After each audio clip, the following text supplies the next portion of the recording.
price you pay to pursue your dreams. Grinding every day to get that dream. Ain't no holding back until you get your shot. One day you're gonna open your eyes and be on top. That's the price you pay to pursue your dreams. Grinding every day to get that dream. Ain't no holding back until you get your shot. One day you're gonna open your eyes and be on top. Been playing this game since I was 10 years of age. I wanted to make my mark ever since my Pop Warner days. When I strapped that helmet, I'm knocking dudes into a blaze. A lockdown corner going all the way through 7th and 8th grade. Entering high school, I'm ready to write another page. Busting my ass and lifting weights. It's a much higher level, but I'm still making plays. No time to party or bask in my glory days. It's college preparatory classes every single day. Living my life with that singular goal. It's the fire inside that makes me whole. Looking in the mirror, my muscles swole. I'm on a mission, and I'm never gonna stop. When the ball's in the air like Sherman, I'm a hawk. And I promise I'll overcome whatever life throws at me. All right, good afternoon, everyone, and welcome to the Ageless Movement Podcast. I'm your co-host, Scott Lohman. And I'm saying Pona. All right, today we are doing what we did last week, which was try to take on nutrition. It's a very contentious sort of thing to talk about. Like we said last week, we're not trying to encourage you to be paleo or vegan. What we want to do is just give you some clarity on nutrition, which doesn't seem to exist nowadays. The facts, there's a lot of loose facts that are used in nutrition, and it can be very confusing to the common person or consumer. So we're going to try to make it easier for you. And last week we talked about mostly low carb diet, which is more towards paleo, but not necessarily paleo, just keeping carbohydrates lower and protein and fat higher. Today we're going to shift gears. We're going to head towards, I don't want to say vegan diets, but maybe plant-based diets. But even that's kind of an odd thing to say because most diets, omnivore diets, include a lot of plant-based foods. So we just want to give you some different perspective on this and what our personal perspectives are on it, and maybe perhaps it will help you. One of the things that I sort of touched on last week was the movie Game Changers, and I forgot the name of it, and it hit me midweek last week. Game Changers was by this guy Steve Wilkes, is a mixed martial artist who tore both ACLs in both knees, his left and right knee. He tore his ACLs, and he recovered. And during the recovery, he did a lot of research on nutrition. And he came to the conclusion that being again, not necessarily vegan, but pursuing a plant-based diet is the most healthy way to eat. And not only that, he felt like it was the key ingredient, no pun intended, to his recovery, eating a plant-based diet. And it's an excellent documentary. I think you should check it out. It's on Netflix. There's a few things in it that I think are a bit silly. Maybe I'll talk a little bit about, but it's just, I guess it makes it more interesting to watch, although I don't think you need to do stuff like that to get your point across, because he had some very valid points in that documentary. And then I made a reference to a debate Wilkes had with Chris Dresser, who is a nutritional expert that was on with Joe Rogan, and it was very contentious, and I couldn't even complete the whole podcast, because about 3/4 of the way through, I was done. I mean, they literally argued about B12 for like 20 minutes. It was stupid. But I'll say this about Wilkes. He's very passionate about his beliefs, and he's very well researched. And he took offense to some of the things that Chris Dresser said about his film. And I think some of what Chris Dresser said, he had some valid points, but he probably went a little over the top a bit and made it a bit personal. And Steve Wilkes, being a mixed martial artist, isn't the kind of guy you want it back in a corner.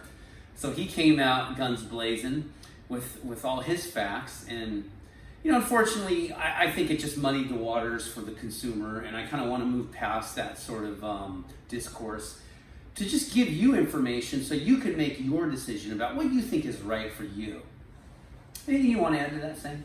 Not at the moment. Starting off being a windbag again. Okay. Yeah. So, what do you want to know? What is a plant-based diet? Let's just talk about that. So anything that grows out of the ground, correct? Yes. Yeah. And obviously, eating things that grow out of the ground are what human beings are supposed to do as far as diet's concerned. But I think one of the things that makes us so unique as a species is we do have the ability to live on plant-based foods and meat.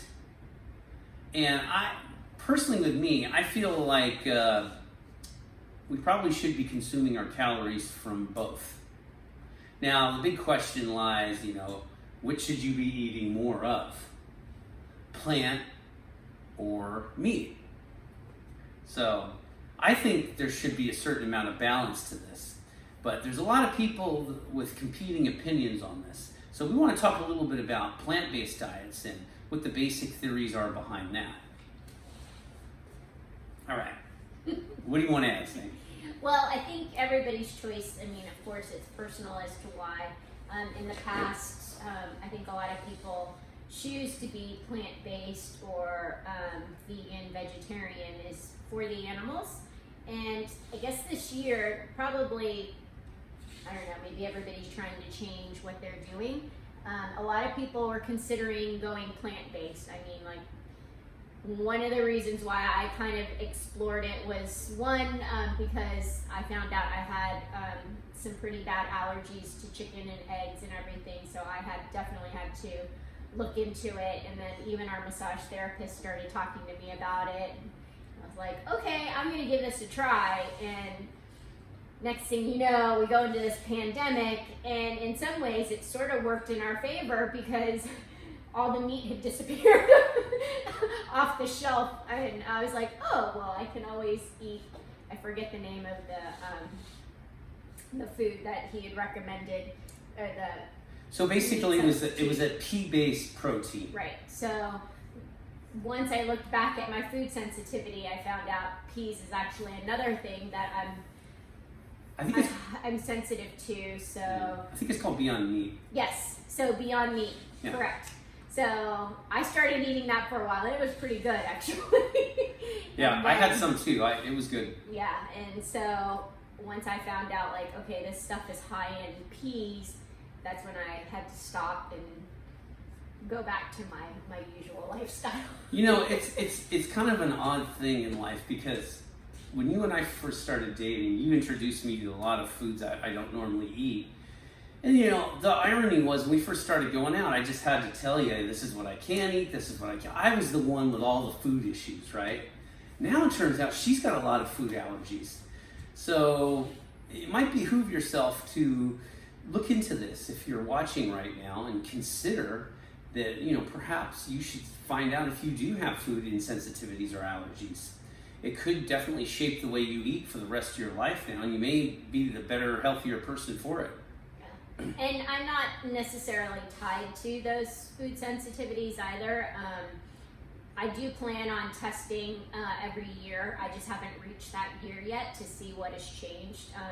The only thing I've done is I've stopped following Scott's diet, which was an egg every morning.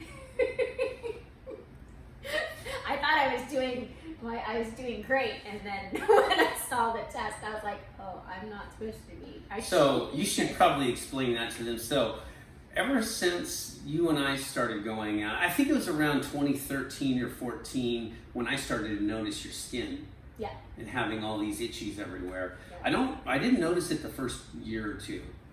But, I think as you got more and more into your certifications and your training, I started to notice she had these hellacious rashes, and she would just scratch to the point where she'd be bleeding. And I'm like, baby, you're hurting yourself. Stop.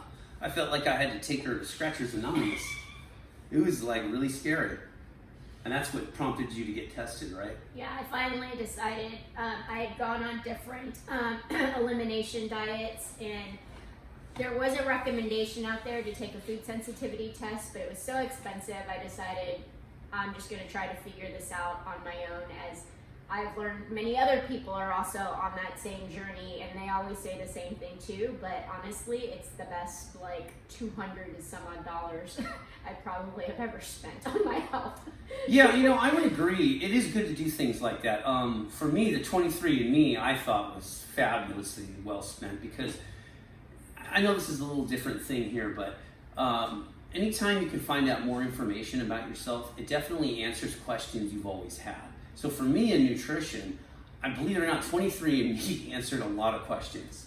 Because I always wondered why I liked certain foods so much. And they really address that, not only based on, really based on the people you are related to. It makes a lot of sense. You find out this stuff and you're like, no wonder I like this food. Yeah, and since I wasn't going to talk about it since you brought it up, Mm-hmm. there is another company that will take that information and Design a diet for you, huh? Well, there are some people who will design a diet for you too. Now that's where I draw the limit on willingness to spend $200. Yeah, that is kind of an extrapolation But, to design a personal diet based on your genetics. I mean, I just take my list of sensitivities and just kind of alter it. Also, kind of going down the route of Paul Chek and basically changing out my food every few days so that I don't create these sensitivities, which is probably how I got here, because I am this very much, I like to eat the same 5 things over and over and over, and the amount of food that I eat is so small that I end up having leftovers and I eat the same thing over and over and over. Mm-hmm. So that kind of got me to where I am right now. But it's called DNA Fit, and I'd show you the workout portion, but it makes my phone crash for some reason. Oh, okay. But if you look, there's like 2 different segments to this, and I wish I could pull it up on our television, but I can't. So I'll get it one. there's 2 sections to it. One is nutrition, and one is fitness. And so I can't show you the fitness part, which the fitness part was interesting because it does show up in my 23andMe, but the nutrition part is there. And it talks about like all these different things. And this is what I mentioned earlier about what, based on my blood type, this Mediterranean diet is more probably up my alley. So that's probably the reason why I have not gone completely, or I've tried a few times, but I haven't been able to accomplish going plant-based. But I will get there. But yeah, it talks about also like the different types of vegetables you can eat. So I can eat broccoli, even though I don't feel like I can eat broccoli. It says I can. I prefer cauliflower, quite frankly. And then I do have some risks to basically eating grilled meats coming straight off the fire, because of the chemicals that are from the grill. So, but those are the that's the type of information that's out there if you're willing to, oh, I forgot. Just like here, I have like a predisposition to celiacs, which isn't surprising either because of the whole, all the sensitivities that I have, so that actually isn't a surprise either. So Yeah, a lot of people have that potential for celiac. yeah. And that's why, we talked about this a bit last week. And this is where culture and your ethnicity plays a large role in this, because think about it. If you're European and you have European roots like I do, we fed each other from grains. But if you're not in Europe and you're further east and south like you are, your ancestry is, you guys didn't eat a lot of grains. Well, I grew up on rice would be the closest thing to it, yeah. I've eaten a lot of rice in my life. And Sure. like I said, when I was 8 years old, I go see the pediatrician. Pediatrician said maybe I should stop eating so much rice. Oh, yeah. I remember that. And then in my case, because I am Anatolian and Arabic as well, I definitely, my ancestry ate rice. That was part of the diet. So I have the meat and the grains in my diet anyway from my ancestry. So it works for us. That's why I'm here. That's how I look at it. So looking into this stuff, I know you kind of laugh about it and say, well, I'm only 5% this. That's significant. 5% is significant. It's nothing to sneeze at and say, oh, it doesn't mean much. It means a lot, because that 5% may only be 3 generations removed from who you are now. And that has a big effect on your health currently. So it's definitely worth checking this stuff out, especially the food allergies. That's worth looking into because that should really shape your diet, because you could get inflammation, you could get all kinds of problems with your skin, your hair, by just eating the wrong foods. And it's not that there's anything wrong with those foods, it's just wrong for you. That's how I would describe that. But same thing with 23andMe and also buying any of these tests. I'm a big proponent of buying them during the holidays. Correct. Now, that's how I finally did it for myself. I was always interested in my ancestry specifically, and the genetic part of it. And you'll find out a lot of interesting things about yourself, what muscle typing you have, what time you prefer to get up, all that stuff. It'll all kind of make sense to you. But yeah, I did mine near the holidays. I think I got like 50% off or something because it was in December. It's worth it. Yeah. I mean, Christmas is coming soon. It's October. Before we know it, we're going to be in November, then December. And yeah, you should keep looking at the advertisements from Amazon on 23andMe and consider it, especially if they have 50% off. It's worth it. Yeah, and I feel like lately, because of the way things are going, they've been doing their Prime deals a little bit early. And I don't know if that's because they were trying to sell their own products, but there was a sale on the little camera. Sure. So, okay, so maybe we should take a deep dive into what a plant-based diet really is. A plant-based diet obviously is avoiding meat. yeah. Although according to Steve Wilkes, not completely avoiding meat, but he was a little bit contradictory if you watch his film on that. But that stated, it's just not making meat the center part of your pyramid. And there's so many different ways to get your protein. You know, you can get it from beans. You can get it from other plant-based proteins, peas. Some people like tofu products, soy products, and things like that. Yeah, I don't I don't do well my body with tofu and those sort of things. I have some problems with it.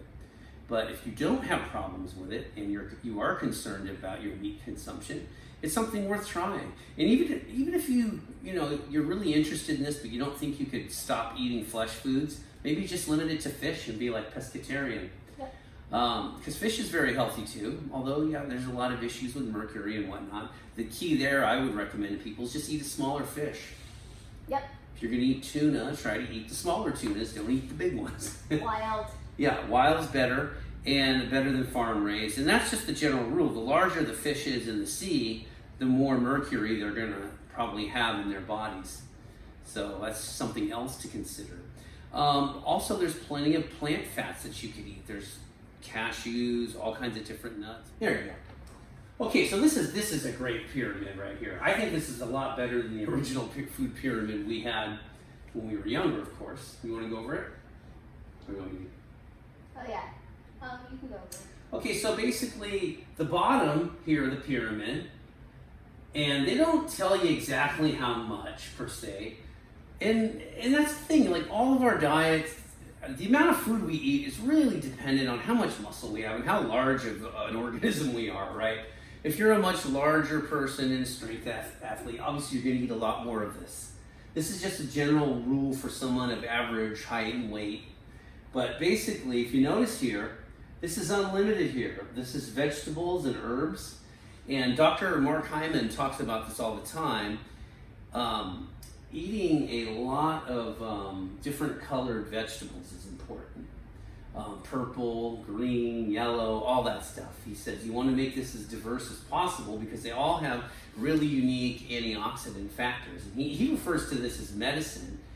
And going to the pharmacist, not PH, but F, the farm, to sort of describe this. And this is an area you want to eat a lot of, as you know. And the beauty of this is you could put kale, you could put spinach on your hamburger, on your healthy grass-fed hamburger.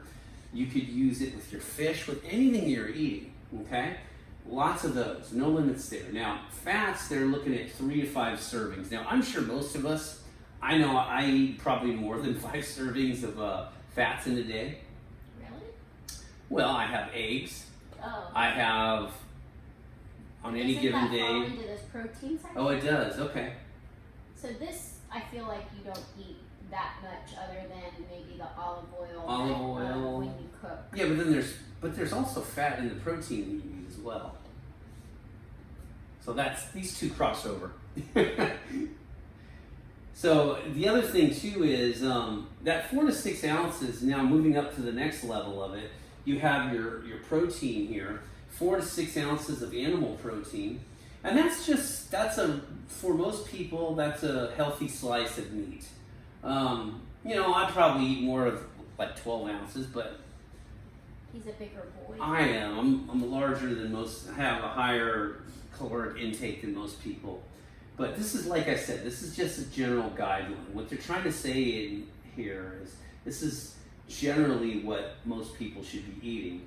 And then legumes. So now we're talking like lima beans, things of that nature. I need to start eating more of those again. I used to eat a lot of garbanzo beans, which are chickpeas, technically peas, but it fits in this category. And kidney beans as well. I need to start eating more of that. And then, of course, you have your fruits and starchy veggies. Now, I can kind of see where I'm lacking in some parts of this pyramid, and where I'm maybe overeating a little bit, which would be in these two areas. Maybe somewhat in this area. And so fruits. Now, here's the thing. What is a low glycemic fruit? So that's a good thing to answer.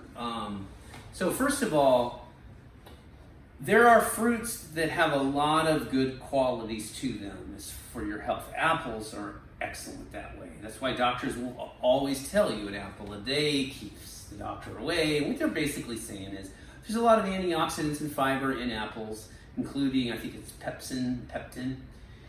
And then, probably at the top of that are berries. Berries are they're considered superfoods. Blueberries are on the top of raspberries. They're right up there.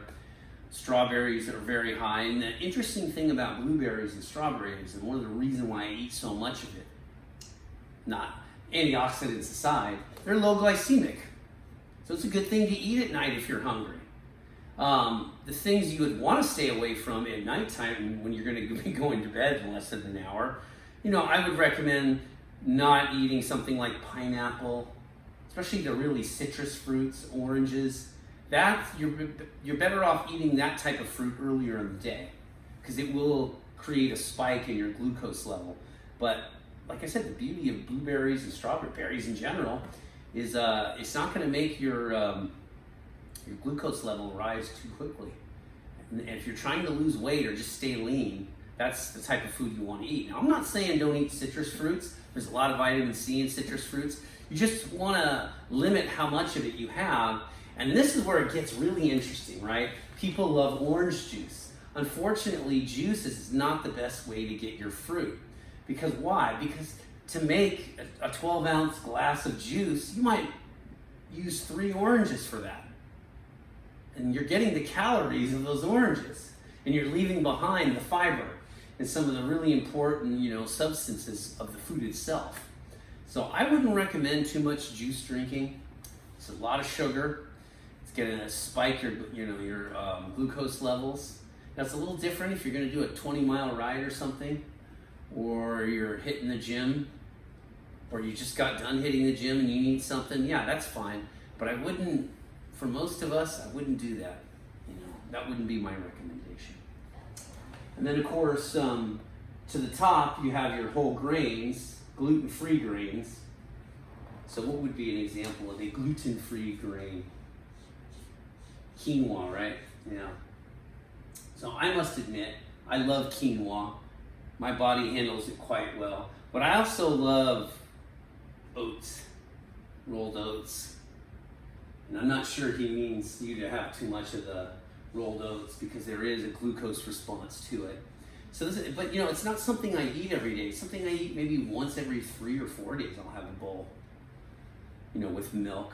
And I feel like there is fiber in it. There's definitely some positives to it. But I could see how one can overeat those grains. And then, there's a little too much insulin there, and then sugar levels are too high, especially on days where you're not as active. Probably not the best food to eat. What other type of gluten-free grains are there other than quinoa? I would say Well, a lot of times they make, I'm drawing a blank on some of the other grains. I should have, I don't know. We'll cover that in a minute. And then at the very top you have, he calls it treats, but I would put dark chocolate in that category because there's a lot of antioxidants in dark chocolate. It's healthy. It's just not healthy to eat too much of it, right? And all this stuff, you could make the argument that you don't want to eat too much of, but I will say this. I don't think you can eat too much of this part of the pyramid. Vegetables and herbs, you're just not going to get fat on that stuff. Where we can go overboard would be here, here, and here. From this part of the pyramid up, it's very easy to go overboard. And of course, you always want to stay away from refined sugars. That's something you want to avoid. Now, I know we've kind of changed gears here. We are talking about plant-based diets, but I want you to understand why we're doing this. This is Dr. Mark Hyman's pyramid, and he's a functional medicine specialist. I probably should have mentioned that earlier. He's worth checking out. Saying knows a lot more about him than I do, so if you want to add something, you can go ahead and add it. Well, he has a new book about his diet, specifically about his pagan diet. It's going to be out in February of 2021, so I'm excited about that. Yeah, he's great. He really believes you could fix a lot of your health problems, especially your autoimmune and inflammatory diseases with diet, which I think he's right on. It's just a lot of people that I've met in my life that have a lot of inflammation. And I've always wondered why, Yeah. It's interesting. So, of course, if you're looking at a plant-based diet, this is actually still very good. You could just take out the animal protein and stick to the legumes and things like that. So there is always a plant alternative protein for meat if you're interested in it. Rather than eating beef or chicken or fish, you could always fit in different types of beans, lima beans, green beans, chickpeas, or otherwise known as garbanzo beans. Peas, any kind of pea is very good that way. But again, you have to, before you consider or commit to a diet, you have to understand what your body can process and what it can't process. So before you dive into this, I would do one of two different things. I would do some testing to find out what you're allergic to, because you may not know you're allergic to peas, because maybe you have peas once every 2 or 3 weeks. It's not going to bother you. But if suddenly it becomes the staple of your protein intake, you're going to notice within 2 or 3 days something's wrong. And it doesn't mean there's anything wrong with the diet. It just means that it doesn't work for your body. And it may be better for you to have meat in that case. This is where you have to find this stuff out. Now, if you have medical issues, if you're on other medications, especially if you're on statin drugs, you should talk to your doctor first about what to eat. And I'm trying to think of the other, I should know this, it's just sometimes things don't pop into my head until after the podcast. What is the name of, gout. So if you have gout, you're going to be on a very strict diet anyway. I mean, there's certain vegetables you can't eat, like celery. If you have gout, it'll make it, increase the inflammation of it. So again, a lot of it is combating inflammatory diseases and inflammation in your own body. And it's knowing what foods for you to eat that are so crucial. I can't sell you on this is how you should eat 100%, because not necessarily true. Yeah. And I know for me, like, the reason why I debate so much on the plant-based diet, even though I highly believe in plants and so forth, is that without the protein, the whole B12 conversation. Yes. I'm not very good at supplementing. Okay, so we should probably just explore that a little bit, because we did touch on it last week. So one of the things that Chris Dresser and Steve Wilkes argued about, like, forever, it just drove me bananas, but it's a valid thing to talk about. It didn't have to be a 20-minute argument, though. So basically, before industrialized farming, a lot of the food that we would eat would have dirt on it. And we'd brush the dirt off or whatever, but there's nutrients on whatever plant-based food that we're eating. And because of that, there's B12. And I would say even as much as 100 years ago, pre-industrial, maybe a little more than that, you didn't necessarily need to supplement B12. It's just, it didn't have to be done. even when you hunted animals and ate meat, those animals ate from the ground. So if you were like a lot of our indigenous people in North America would hunt buffalo or hunt a lot of animals, elk. The point is they eat grass. When they eat grass, that means they have large amounts of B12 in them. There's dirt in them and sort of those sort of things. However, with industrialized farming, there are in many cases, they're feeding cattle with feed rather than letting them eat grass. See, that's one of the advantages of giving a cow grass, because it's their most natural food source. When you start giving them specialized feed, they give them hormones, they try to get that cow to grow quickly so they can slaughter it and sell the meat and make a profit, right? That's where they give those animals B12 supplements, because they're not eating in the normal way that cows would normally eat. And you think about it, we probably should be eating a lot more buffalo here in North America, because cows weren't really the staple protein of this continent. That's more of a European thing, but we brought them over here. And I could just imagine, my heart goes out to cows, because where are cows, especially in California? They're in the hottest part of California. They really are, right? Bakersfield. Bakersfield. Oh, I feel really bad for those cows. They have a miserable life. And that's why I don't like to eat cows from Bakersfield, because they're just all in this trough. And it's just disgusting how many animals you have in one place. Whereas, fortunately, where we live out in Tracy, there's a lot of beautiful grass, miles of rolling hills, and the cows eat the grass. And we eat grass-fed beef here. It's a lot cheaper here than other places because it's literally locally sourced.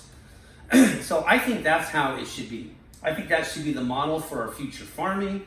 I think what makes meat diets, meat-based, or I should say maybe omnivore diets that include a healthy amount of meat, dangerous for a lot of people, isn't so much the meat, it's the source of the meat. And you got to think about it like this. We're very fortunate in California. We have a lot of organic farms. We have a lot of cows that live a healthy life before they're slaughtered and before we eat them. Now, in other parts of the country, you start moving further north, Ohio, Pennsylvania, or east, I should say, and northeast, Minnesota, Wisconsin, Iowa. A lot of times they have these farms, and they're big industrialized farms with cattle. And they have them in California too. We were just describing Bakersfield. And you have too many animals in one place. You're giving them feed. They're not healthy. And that's not the meat you want to eat. And I think a lot of times when people do studies, they don't factor in the quality of the meat. Meaning if that was grass-fed meat, grass-fed beef versus industrialized cows, Mm-hmm. So, and one of the things Steve covered in that movie, which it's called Game Changers, you should check it out, is that 15% of the world's carbon footprint is farm animals. Think about that. Now we can fix that. It's very easy. Spread them out. Don't put so many animals in one place. And that's why organic farming is so important. That's why the post-economic period that we're living in, post-NAFTA, has been it's been hard, of course, on the American worker, but it's been really difficult on local farming, traditionally, the last 20 years. But if there's any good thing that's come from this pandemic, it's the fact that people now are looking at locally sourced foods, and big industrial agriculture is starting to really lose out. And it started when those meatpacking facilities were overrun with COVID. And they had to shut down, and they had to slaughter a lot of cattle because they had too much of it. And that's the scary thing when you think about economics and the fact that everything in the Western civilization, in America, of course, is economically driven, right? We live in a free market society for the most part.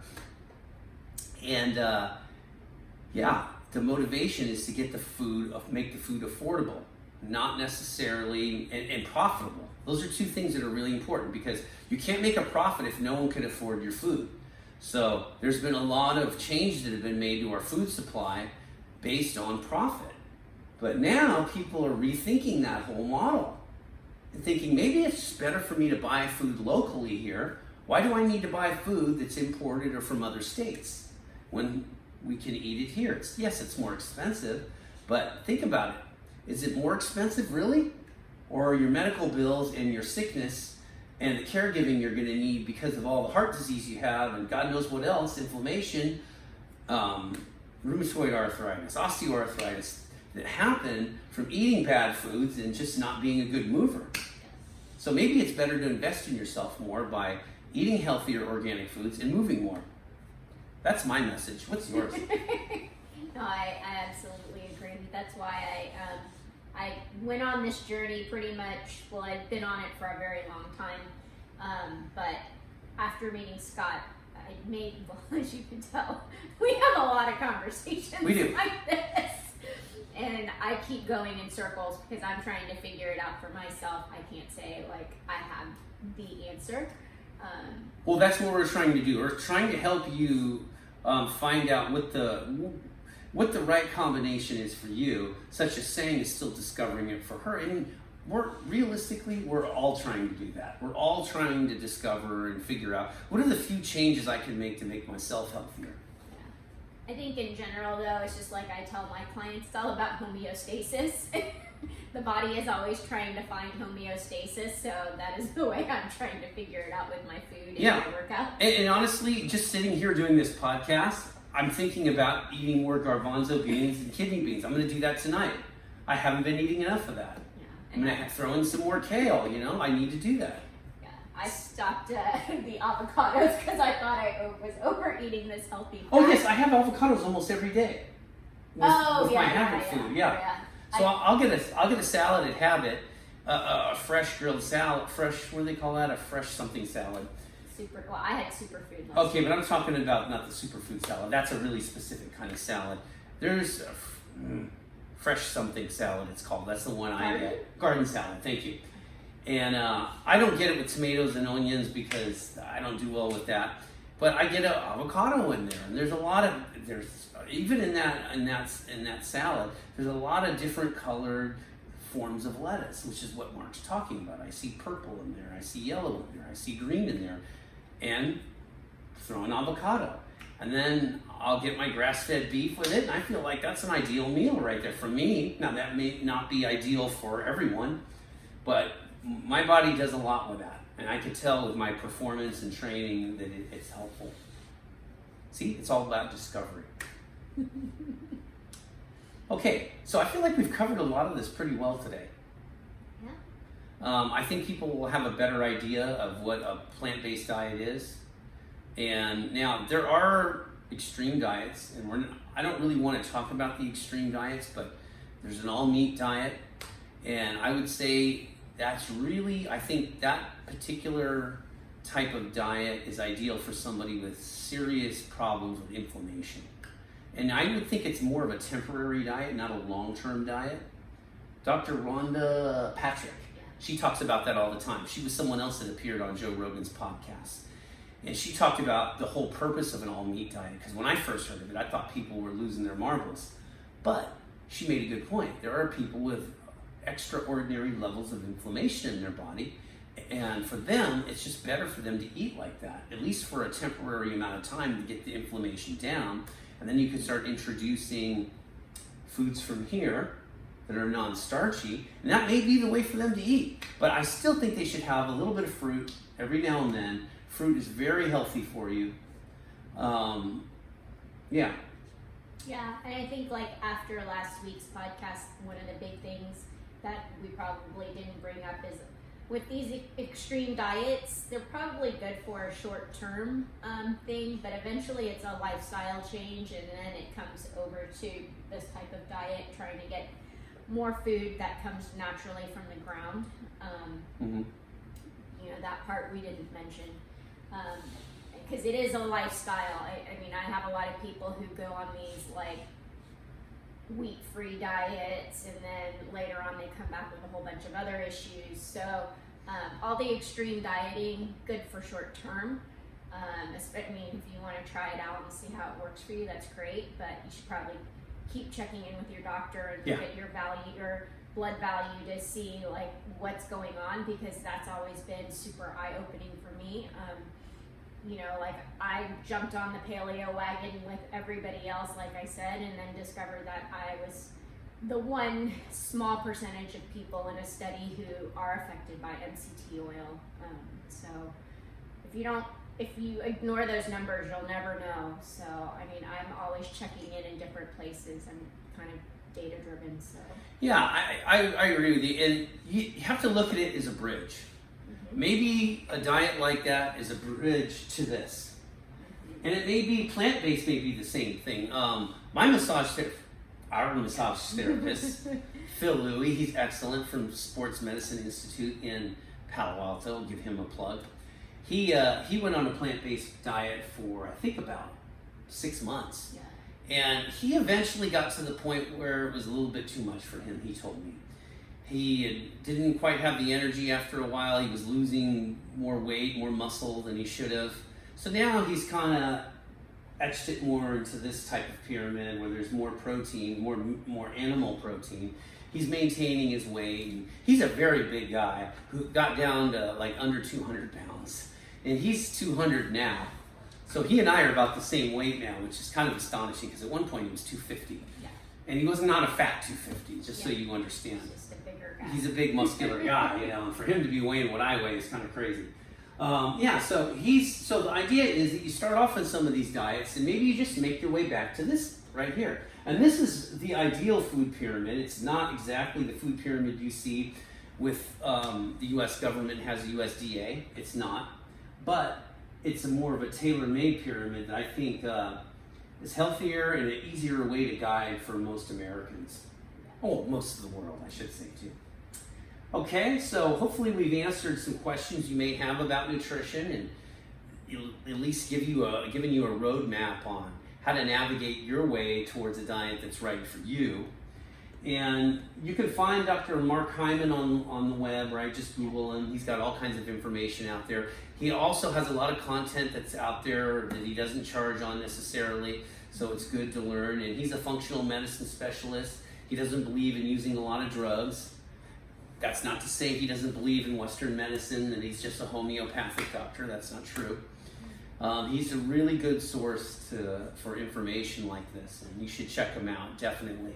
Yeah, and if you're local, I would say if you go down to Burlingame, Quesara Restaurant is a good place to try the plant-based foods because there's no animal products in her food. Very local woman that I go and I order from. I think you can order a couple times a week. She has scaled down her business ever since COVID, but it's been great. Like it makes you realize, like, oh, I really do like this food. It's just, for me, it's about the convenience. She definitely makes it convenient for me, so makes me eat more of it, and you realize, like, oh, okay, I can live off kale, pumpkin seed, and avocado if I had to. Yeah, but the thing is, you don't necessarily have to do that, and it's good that you can do that for a while just to get the ball rolling, so to speak. Yeah. Yeah, because your taste buds will change as you start to kind of take out some of these foods. Especially when you drop the refined sugar, right? Yeah. That really starts to change your body. It's interesting. Okay, is there anything else to cover?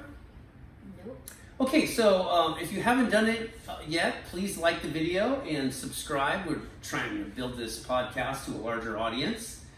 The more subscribers we have, I guess the algorithm gets out there more. So we want to help people, and we enjoy helping people and spreading the fitness and health lifestyle. That's our mission in life. All right, everyone, we hope you have a wonderful rest of your Sunday, and we'll see you next week. Take care.